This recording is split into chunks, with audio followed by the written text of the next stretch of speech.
southern New Haven, northern Fairfield, northern New Haven, northern Middlesex, and northern New London, and the following areas in New Jersey: western Passaic, eastern Passaic, western Bergen, eastern Bergen, Cranford's in it. Essex, eastern Essex, western Union, I'm pretty Eastern sure. Union, and the following areas in New York: Orange, Putnam, Rockland, northern Westchester, and southern Westchester.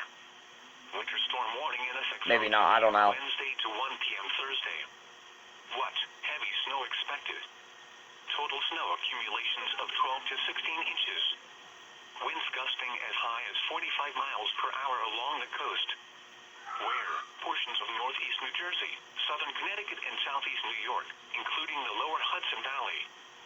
When? From 2 p.m. Wednesday to 1 p.m. Thursday. Impacts. Travel could be very difficult to impossible. The hazardous conditions could impact the morning or evening commute. Gusty winds and heavy wet snow could bring down scattered to numerous tree branches along the coast.